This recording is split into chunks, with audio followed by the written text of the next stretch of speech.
नमस्कार विद्यार्थी मित्रांनो, स्मार्ट अभ्यास या यूट्यूब चॅनलवर आपले मनापासून स्वागत आहे. आज दिनांक 7 डिसेंबरच्या ज्या महत्त्वपूर्ण चालू घडामोडी असणार आहेत त्याचा अभ्यास या व्हिडिओच्या माध्यमातून आपण करणार आहोत. तत्पूर्वी आपण चॅनलवर नवीन असाल तर चॅनलला सबस्क्राईब करून घ्यायचं आहे. व्हिडिओ जर आवडला तर व्हिडिओला लाईक करायचा आहे.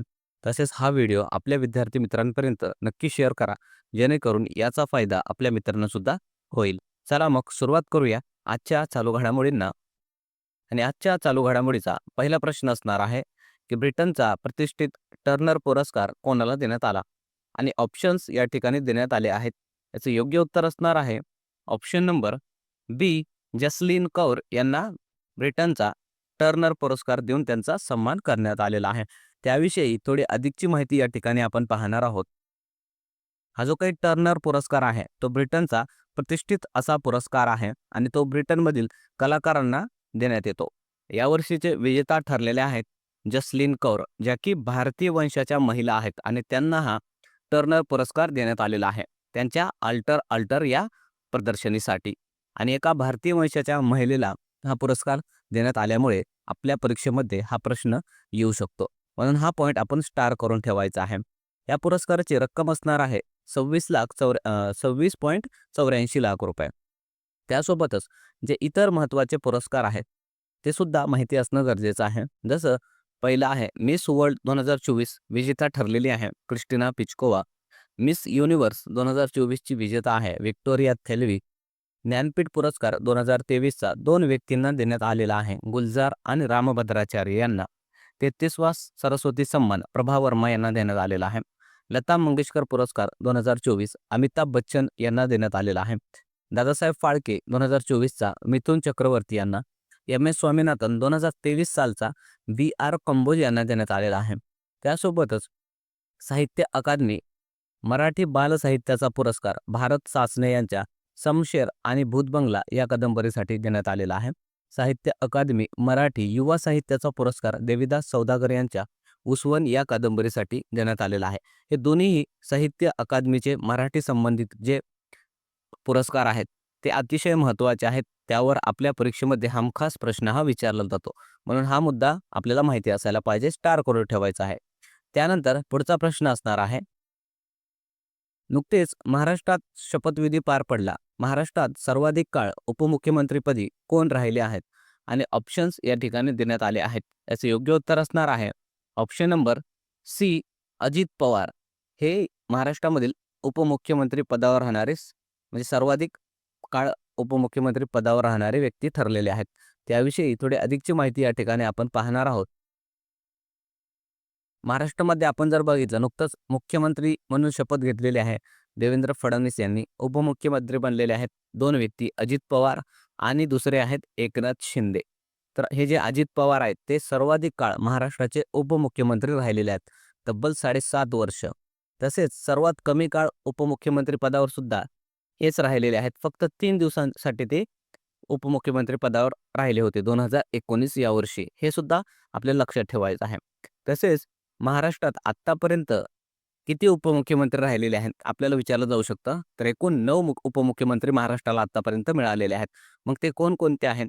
तर पहिले आहेत नासिकराव तिरपुडे, दुसरे आहेत सुरेंद्र सोळंके, रामराव आदिक, गोपीनाथराव मुंडे, छगन भुजबळ, विजयसिंग मोहिते पाटील, आर आर पाटील, अजित पवार, देवेंद्र फडणवीस आणि एकनाथ शिंदे.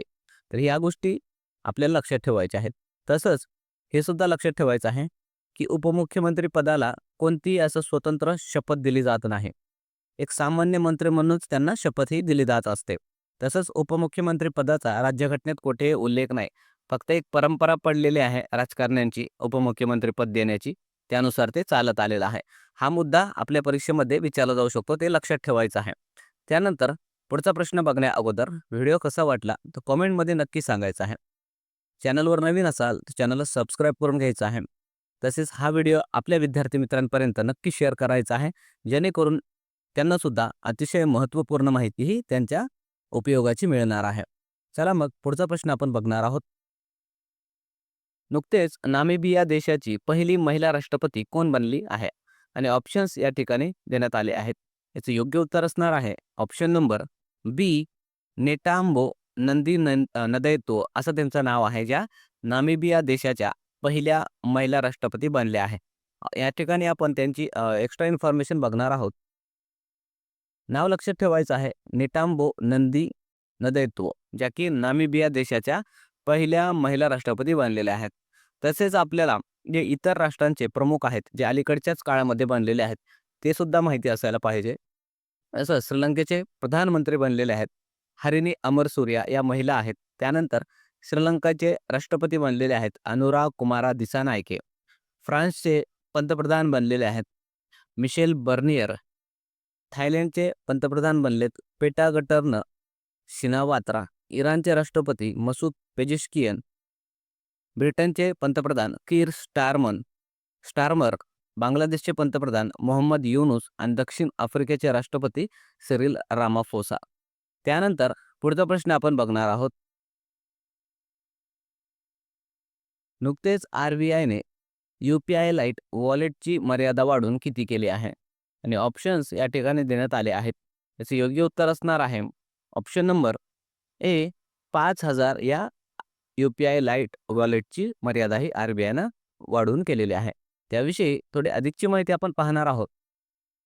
हे UPI लाईट वॉलेट काय आहे? तर 2022ला RBI कडून हे लॉन्च करण्यात आलेलं होतं. हे एक प्रकारचं डिजिटल अकाउंट आहे, ज्याद्वारे की लहान-लहान जे काही पेमेंट्स करायचे असतात, ट्रान्झॅक्शन्स करायचे असतात, ते यातून केलं जाऊ शकतं. आधी त्याची लिमिट होती ₹2,000. आता ते वाढवून ₹5,000 करण्यात आलेले आहे. तर हे RBI कडून लॉन्च करण्यात आलेलं एक वॉलेट आहे. डिजिटल अकाउंट आहे.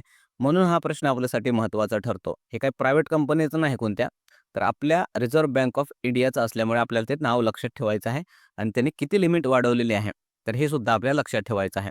त्यासोबतच RBIचा उल्लेख आलेला आहे. तर RBI विषयी आपल्याला काही गोष्टी माहीत पाहिजे. त्याचं लाँग फॉर्म आहे रिझर्व्ह बँक ऑफ इंडिया.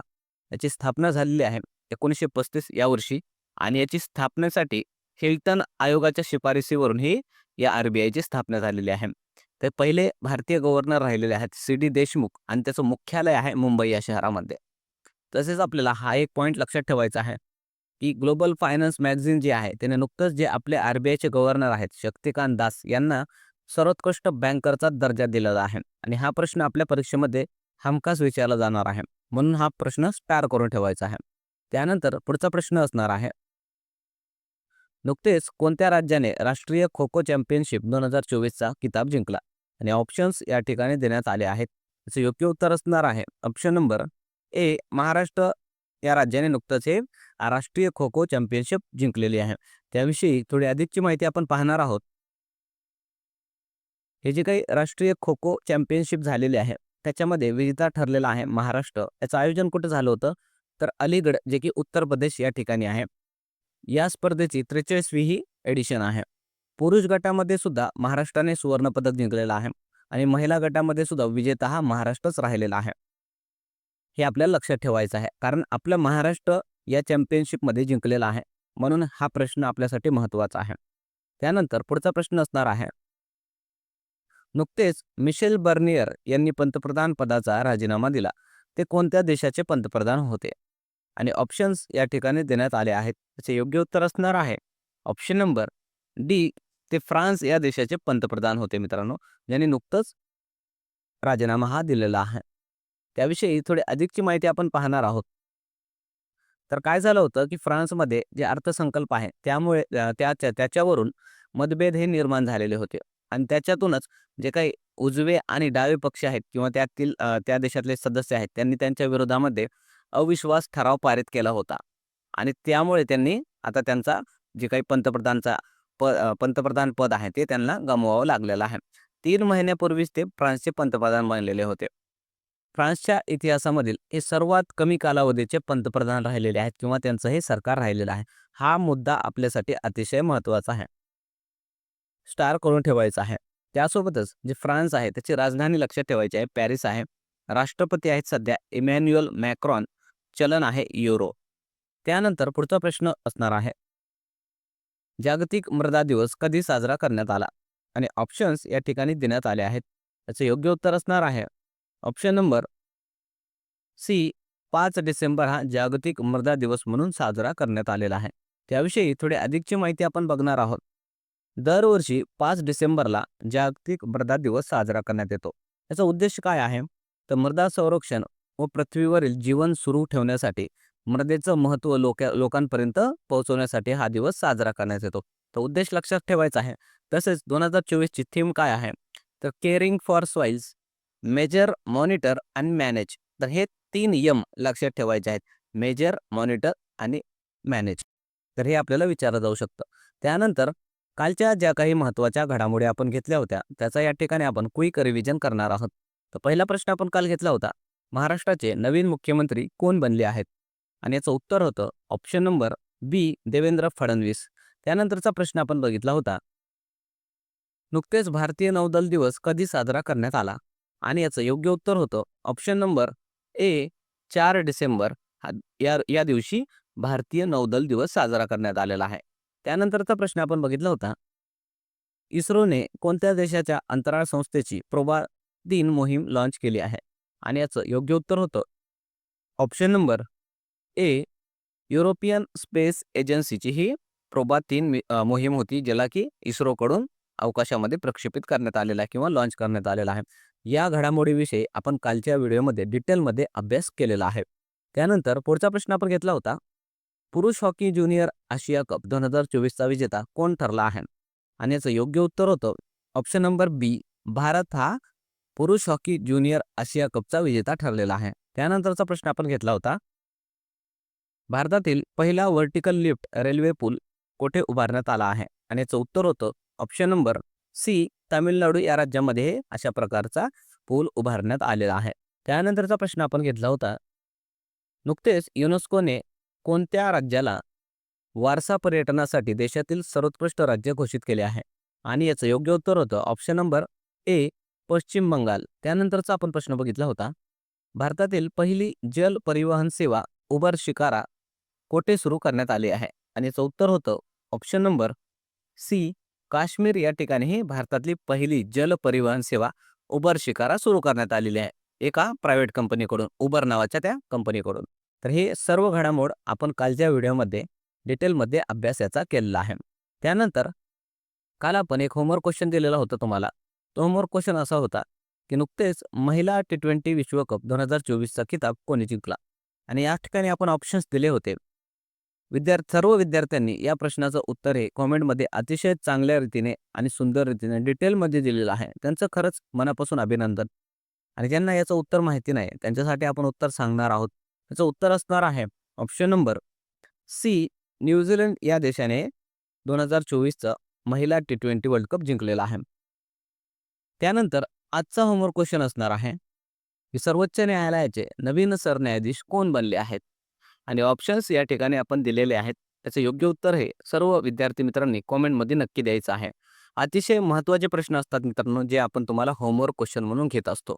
म्हणून सर्व विद्यार्थ्यांनी कमीत कमी उत्तर देण्याचा प्रयत्न हा करायचा आहे. मग उत्तर तुमचं बरोबर येऊ किंवा चुकीचं येऊ, उद्याच्या येणाऱ्या व्हिडिओमध्ये त्याचा आपण डिटेल एक्सप्लेनेशन हे देतच असतो. म्हणून सर्वांनी उत्तर देण्याचा प्रयत्न करायचा आहे. अतिशय महत्त्वाचे हे प्रश्न असतात मित्रांनो. यामुळे तुमची जी काही प्रश्न सोडवण्याची भीती आहे ती निघून जाणार आहे आणि त्याचा फायदा तुम्हाला तुमच्या येणाऱ्या परीक्षांमध्ये दिसून येणार आहे. चला मग थांबणार आहोत या ठिकाणी. पुन्हा भेटणार आहोत एका नवीन व्हिडिओसह. तोपर्यंत व्हिडिओ आवडला तर व्हिडिओला लाईक करायचा आहे. चॅनलवर नवीन असाल तर चॅनलला सबस्क्राईब करून घ्यायचं आहे. तसंच आपलं जे टेलिग्राम चॅनल आहे स्मार्ट अभ्यास 555, त्या ठिकाणी जाऊन आपण आपले जे काही लेक्चरच्या मोफत नोट्स आहेत ते डाउनलोड करून घेऊ शकता. तसेच मित्रांनो, आपण एक जे काही 2024चे पुरस्कार संबंधित जे एक व्हिडिओ आपल्या चॅनलवर टाकलेला आहे, त्यामध्ये 2024 मधील सर्व जे काही महत्त्वाचे पुरस्कार आहे त्या ठिकाणी आपण दिलेले आहेत. ते अवश्य तुम्ही या ठिकाणी जो व्हिडिओ दिसत आहे स्क्रीनवर ते पाहून घ्यायचा आहे. आपल्या चॅनलवर आहे. त्याच्या नोट्ससुद्धा आपण आपल्या टेलिग्राम चॅनलवर टाकलेल्या आहेत. मग थांबूया या ठिकाणी. पुन्हा भेटूया एका नवीन व्हिडिओसह. तोपर्यंत धन्यवाद.